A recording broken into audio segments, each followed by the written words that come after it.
Me and a friend felt like we were supposed to go on a 2-week visit into Iran, and had a great time, and fell in love with the country, fell in love with the people.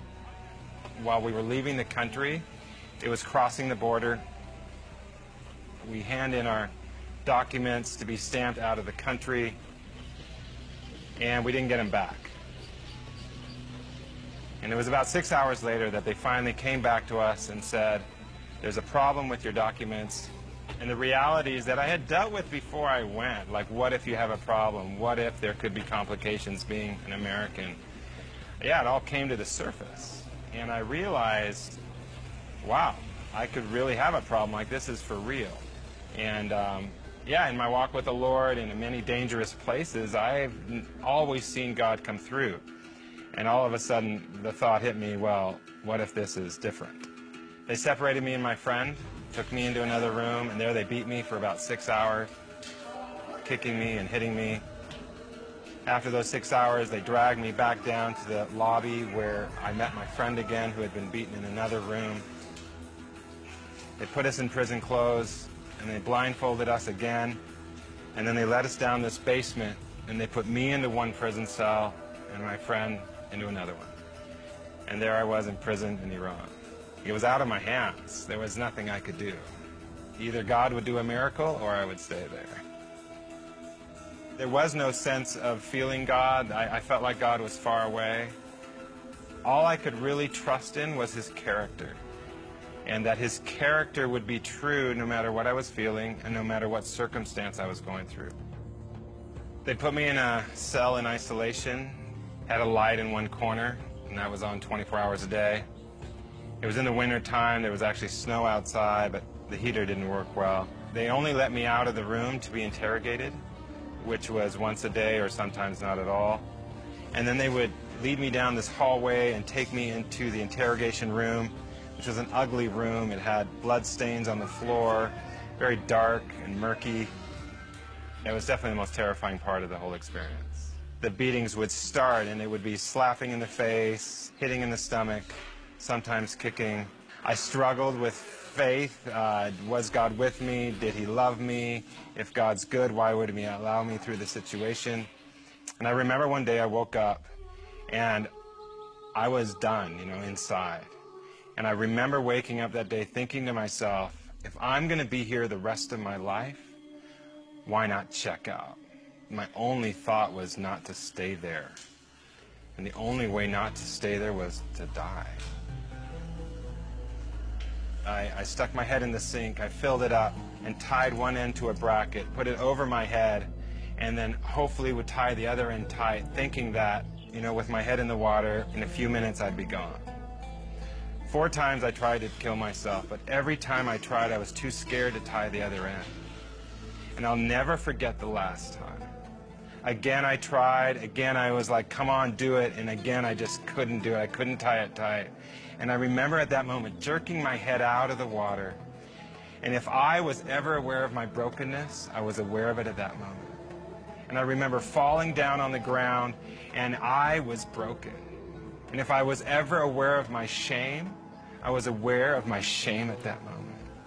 And I remember lying down on the ground. In that moment, all of a sudden, the room fills with this glorious light. And I turn around to see what's going on, and there is Jesus. And He's standing in front of me with this big grin and smile on His face.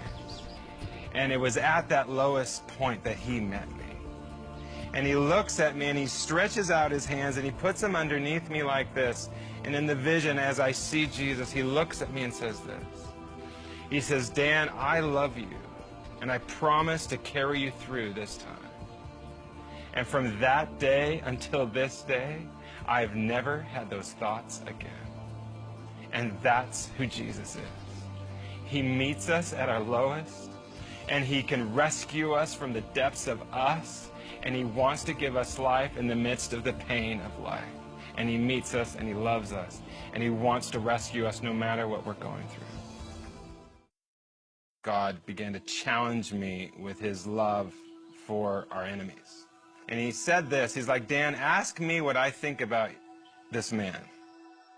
And he asked me the question about the man who was my interrogator, the man who beat me, the man who seemed to hate me the most.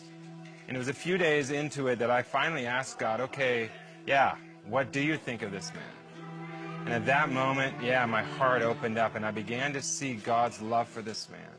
How he loved him from the beginning, how he made him, how he loved his family. And I'll never forget the last day I saw him. I remember on this day thinking, oh my gosh, what's he going to do today? And at that moment, I remember looking at him and I said this. I said, sir, if I'm going to see you the rest of my life, every day, why don't we become friends? He's like, no, that's impossible. And I said, sir, you can start by telling me your name. And I stuck out my hand to him and I said, sir, let's be friends. And as I stuck out my hand to shake his hand, he just stood there and he froze. And after a few minutes, he started to shake. And then all of a sudden, I saw his hand creep towards mine, and he shook my hand. And as he's shaking my hand, I saw these tears start to roll down his face. And for about 10 minutes, he just shook my hand, and tears streaming down his face. And he finally looks at me, and he says this. He's like, Dan, and he calls me by my name. My name is Razak, and I would love to be your friend.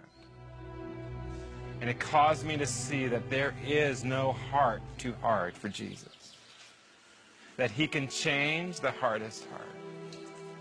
God taught me to love my enemy. I heard these guards talking about the foreigners, me and my friend.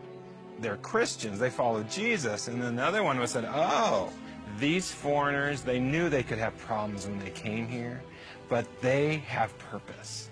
They've got a reason to live and a reason to die. And that's what I want.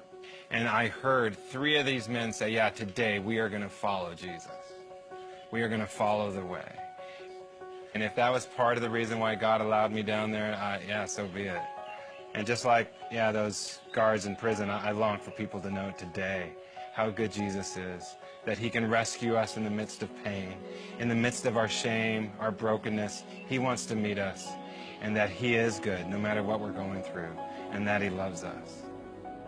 I found out indirectly that I was under 2 death sentences. And again, in that prison, I heard executions, yeah, quite regularly. And it was my moment in a courtroom. I stood on the stand, hundreds of people in the room, video cameras, judges. And then came the question, tell us today, sir, why? Why did you come to Iran? Something rose up within me, that, yeah, the power of God. And I remember looking at the judge and saying this, I came to Iran to tell you about Jesus Christ. And when I said that, I'm like, oh, what did I say? And all of a sudden, I said it again. And then I said it again. And then something started to grow in my heart. And for about 20 minutes, I just preached the gospel. And I told everyone in that courtroom, and I told everyone who could hear me, all about who Jesus is, all about how much he loved them. All of a sudden, I realized something. I am free. I am free. So what if they kill me? My life is bought by the blood of Jesus. My home is in heaven, and no one can take that away. And I realized that in the midst of death itself, God gave me the grace to stand up and speak the truth. And in doing so, it brought freedom in my heart, knowing that this life isn't it. There is more, and I'm going home one day, and no one can take that away.